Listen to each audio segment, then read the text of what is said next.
Y otro concepto que encontramos a la hora de explorar el mundo del Business Intelligence es el Data Warehouse.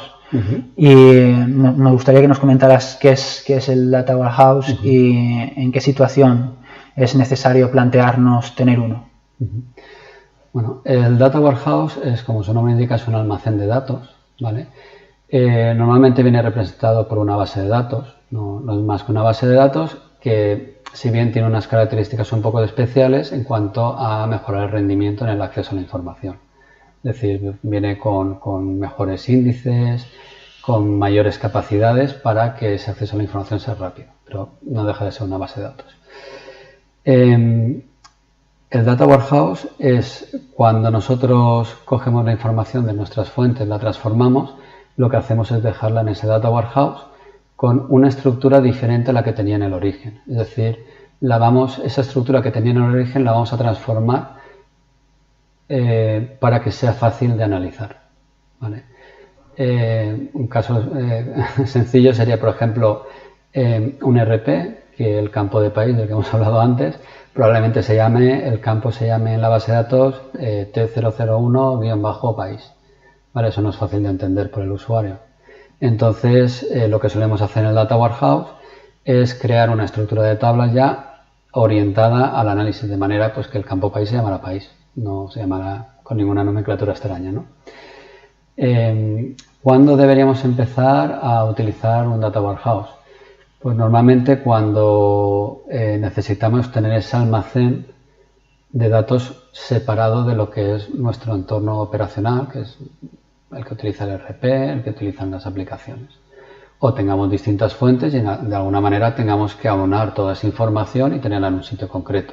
Es decir, si por ejemplo tenemos que consultar nuestro RP, pero además también tenemos que consultar nuestro e-commerce y esa información tenerla en conjunto en un sitio para poder analizar, pues vamos a necesitar ese Data Warehouse porque no lo tenemos en ningún sitio más. ¿Vale? Y bueno, has hablado del RP. ¿Podrías comentarnos un poco qué es el RP? Sí, bueno, el RP son las aplicaciones de negocio. Son aquellas aplicaciones pues, que son a gestionar pedidos, órdenes de compra, clientes, proveedores, facturación, contabilidad. Son aplicaciones pues, que tienen, ya te dan un poco todas las necesidades que tiene la empresa para poder operar. Pues se llaman operacionales en referencia a esto. Y una pregunta que me surge por lo que estás comentando, estamos ya hablando del tema de la gestión de los datos, pero también a la hora de la selección de las fuentes de datos. Vosotros, por vuestra experiencia, cuando empezáis a trabajar con las empresas, ¿trabajáis con las fuentes de datos que disponen? ¿Puede darse la situación en la que, para que la utilización de herramientas de Business Intelligence sea más interesante, se le plantee introducir otras fuentes de datos para extraer información que esté correlacionada? Sí, bueno, actualmente, cuando haces un proyecto de Business Intelligence, lo normal es que te bases primero en las fuentes que son propias de la empresa. Es decir, primero analiza tu información para empezar a sacar conclusiones. Después, en la evolución de esos sistemas, ya se suelen incorporar fuentes externas, ¿vale?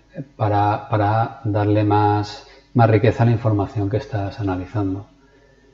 Sí que es verdad pues, que hoy en día muchas empresas ya disponen de varias fuentes desde un primer momento, porque probablemente tengan un RP, como hemos comentado, donde ellos hacen su operativa diaria, pero tengan redes sociales.